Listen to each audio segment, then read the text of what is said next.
Hi, this is Catherine Seifer with Blossom Piano Studios, where I bring the joy of music into hearts and homes through remote private piano lessons and additional resources. So today I'm going to be practicing for you. I've got about 20 minutes before I better have my watch with near me. I have about 20 minutes before I need to go pick up my preschooler. So I am a busy single mom of 6 kids, run a business, have all kinds of things going on in my life, and yet it is really important to me and my mental health that I still make time to practice piano. So then the question becomes, how do I find enjoyment in it, find productivity in it, and then motivate myself to get back to it? So that is the crux behind this new journal that I have coming out soon. It's not going to look quite like this. It's going to be a little bit smaller. It's called the Notes to Self, a Guided Mindful Practice Journal. But basically, I'm going to think about those things that you're going to find in that journal, intentional practice, and then celebrations, really. So today I'm going to be diving into this Mendelssohn's Variations, Serioso. I think that's how you say it. Serious, Opus 54. It's a song that nearly ended my music career almost 20 years ago now, and I'm just choosing to come back to it. So it's a theme and variations. I'm going to start at the beginning and see how far we go. I'm going to stop and narrate what I'm thinking while I'm practicing so that you can learn some tips from it. And I'll share more of my stories as I go along. So if you have any questions during this time, I'll pop up and look up. Let me know if you have any questions about playing the piano, about practicing, about enjoying music as an adult hobbyist, and I'm happy to answer your questions for you. So I'm going to start right here at the beginning, mainly focusing on the theme and variations. I really want to bring out the theme. And then I want to think about how I'm shaping those phrases and if I'm really getting the legato touch that I need it. So that's what I'm looking for here in this theme.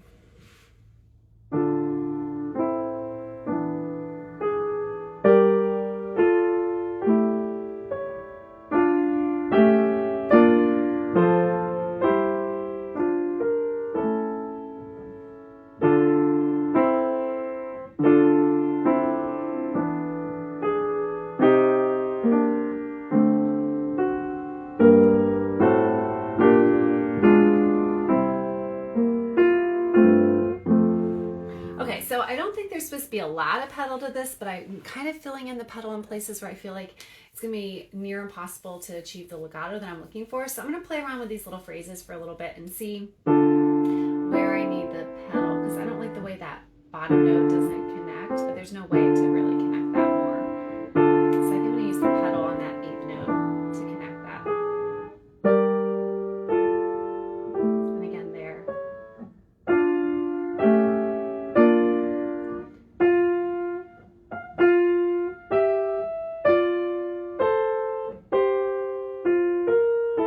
I'm doing one hand at a time, thinking about where I might want to still use the pedal to bring in that legato.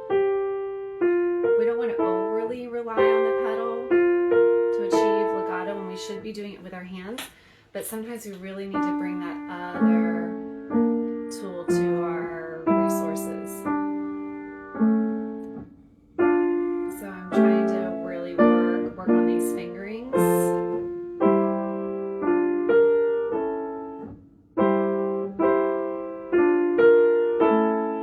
Hold some of these fingers down a little bit more than I was doing. And I think I'm going to use the pedal a little bit here, a little bit here. So I'm going to add a little mark for myself. Always bring a pencil to your practice sessions.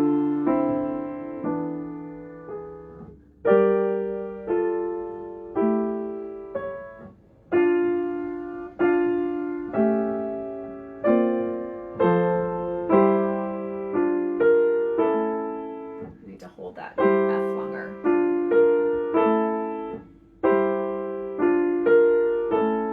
There we go. So I think I added the pedal a little bit right here too. Okay, let's try that phrase again, adding that pedal.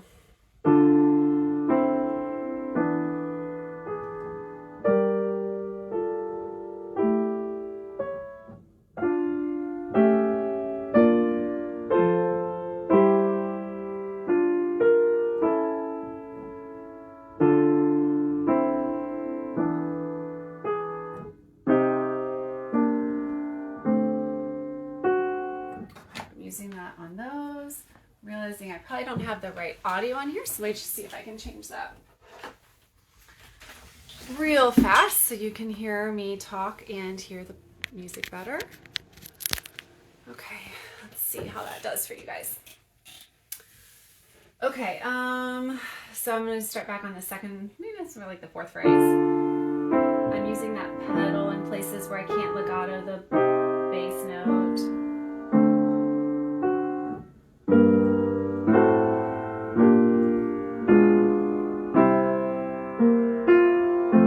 Okay, so I'm really tempted to use a lot of pedal there, so I'm going to try to avoid that. See how I can do this without using as much pedal.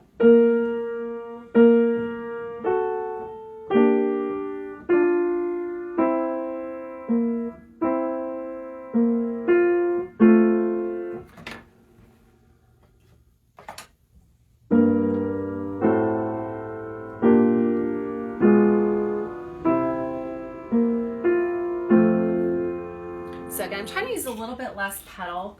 So I am using a little bit more maybe than I should, but I am not performing this on a stage or getting judged on this. So I can kind of do it the way I want to.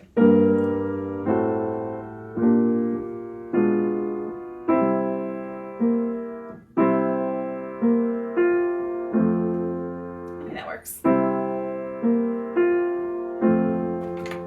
Just a smidge pedal in some of these places where it doesn't quite.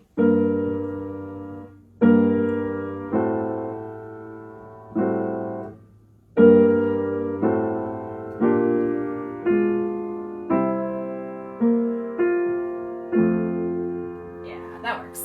Okay, so I'm going to go on to the second half of this theme.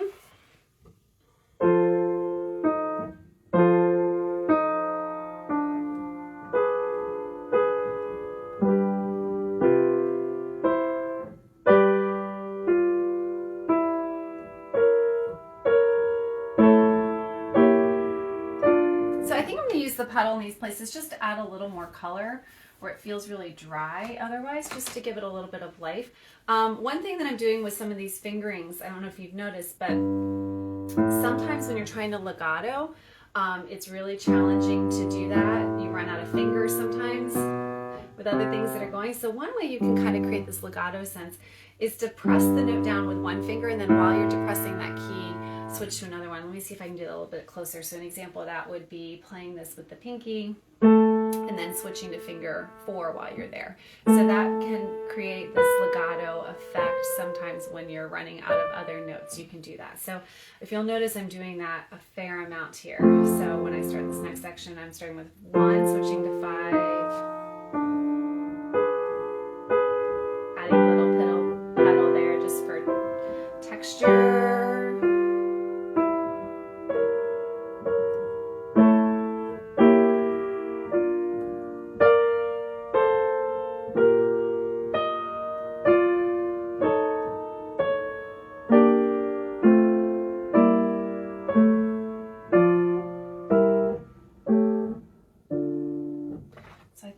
It again right in here, so I want to be real clear about where I'm doing it so I'm consistent. So I always bring a pencil.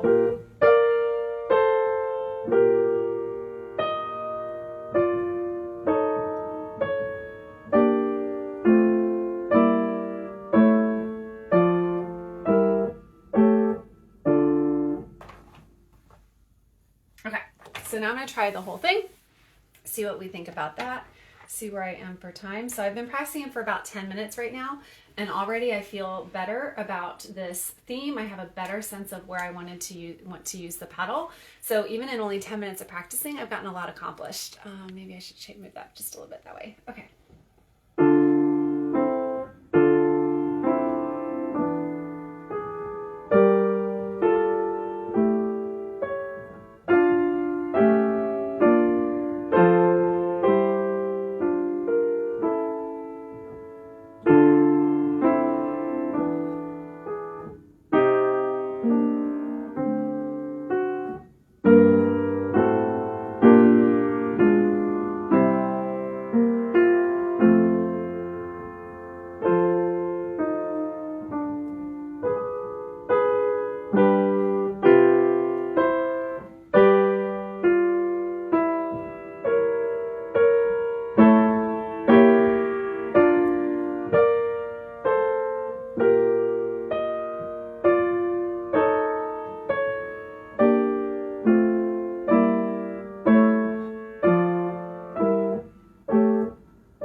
I like that. I still use the pedal in a few places where I hadn't marked it. I think that's okay as long as I try to be consistent about it.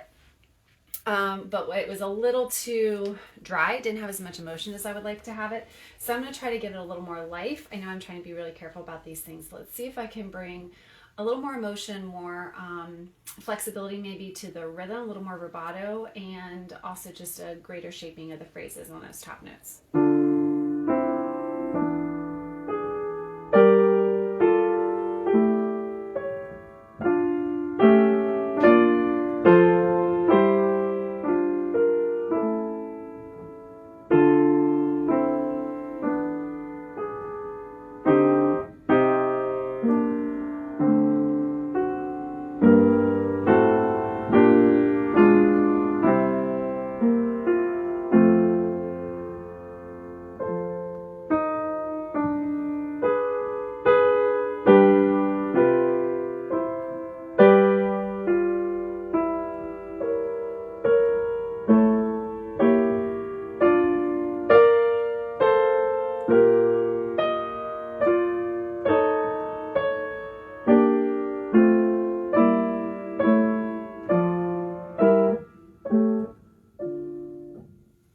Okay, I like that. There were some places that were better. There were some places that I think need a little bit more melody. But I would like, I think, to go on. So I'm going to explore that another day.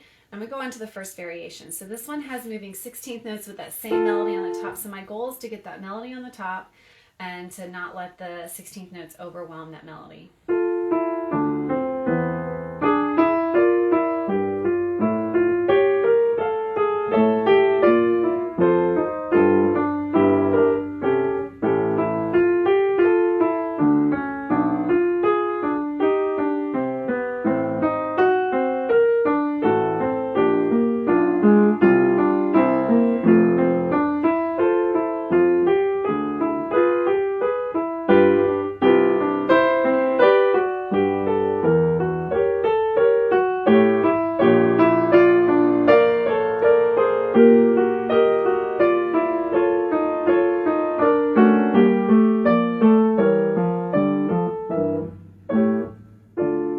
Okay, so a lot to explore here. There's a couple of places where I'm going to need to work through my fingerings and a couple of places.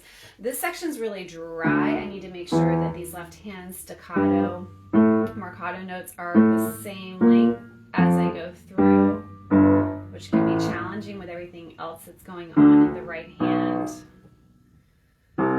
Okay, so I want to show you this one technique that I like to use when I'm struggling with the balance between either hands or voices. And I call it the miming technique. So what I'm going to do is depress the notes that I want to hear louder, and I'm going to pretend or fake or mime the notes that I don't want to hear as much. So we're going to see how this goes. Usually one of two things happens. Usually I forget to move my fingers at all, the parts that I want to be softer, or the notes come out. So I'm going to stick with just the right hand because I have these two voices here. This part, that's that melody from the theme. So you can hear that from the beginning here. Right, you can hear that. So, but I want these moving 16th notes to not be quite as loud. So.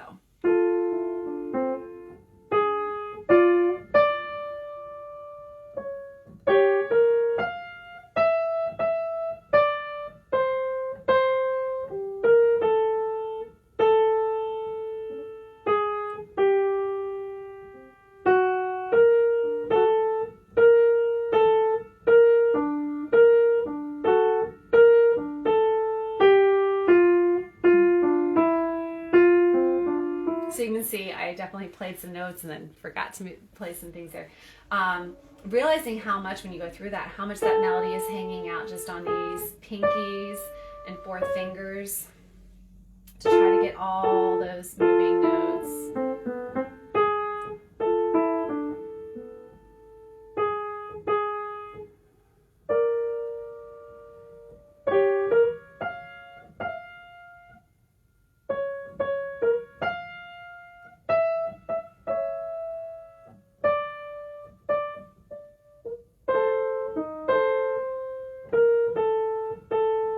A little bit of like finger gymnastics here.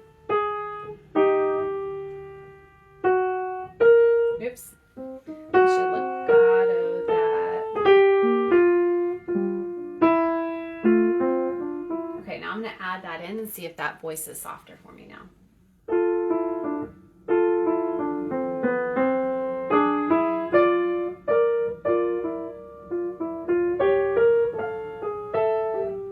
Oh, wrong fingering there. So how do I get that right fingering here?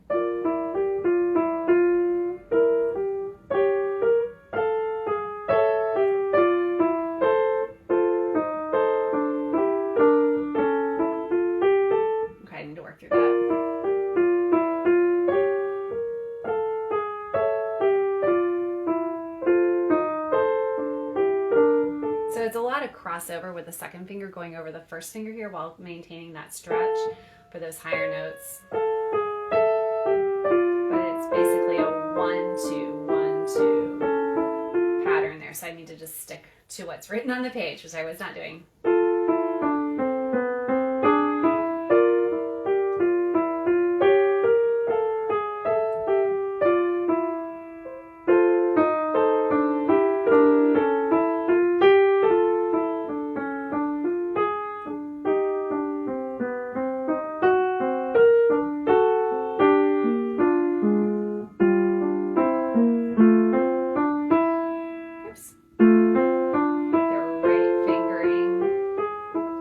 So I'm just going to stick to the part. Yep, I'm not going to go forward. I'm going to stick to those 8 measures so I can keep rehearsing that.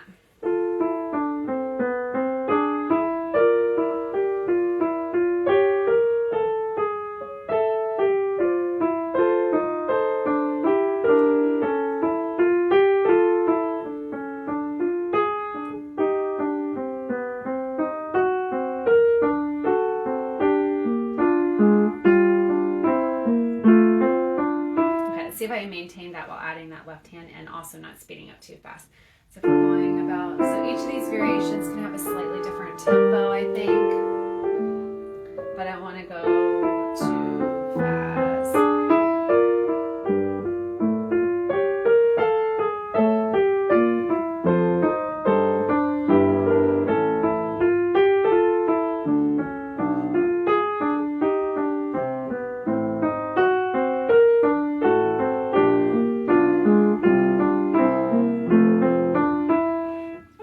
Pretty good. I lost sometimes that sense of where that top note is versus the middle note, so I'm going to give it another try, trying to keep that middle line of 16th notes softer again.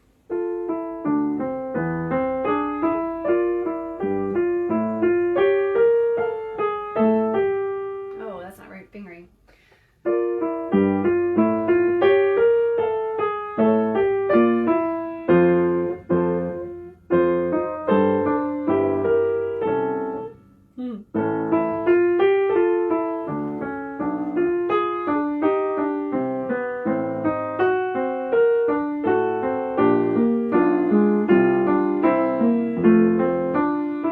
Okay, so I'm going to put down here, I need to work on my fingerings for next time, and I'm going to come back and start right here so that there's a place for that in the journal where you can write down what you're going to work on next time, where you got stopped, and then the most important thing I think is celebration. So I'm out of time. I got to go get my kiddo from preschool, and I am celebrating today the fact that I am still willing to give this song that kind of like eluded me for so many years another try. And I'm being really, really specific with it now. I'm coming back into it. I'm really looking at those phrases and being mindful about it. Today, I really was able to narrow in where I want to use the pedal on the theme, and then I was able to balance out the top melody from the alto line in the variation 1, and I have a good sense of where I need to go next time, so working on those fingerings in that second variation. I have a free practice guide in the link in my bio of questions to ask yourself while you're practicing that can help you evaluate your practicing while you're practicing, like I was doing narrating live, thinking about all the different things. Go check it out in the link in my bio. It's a free practice guide just for you.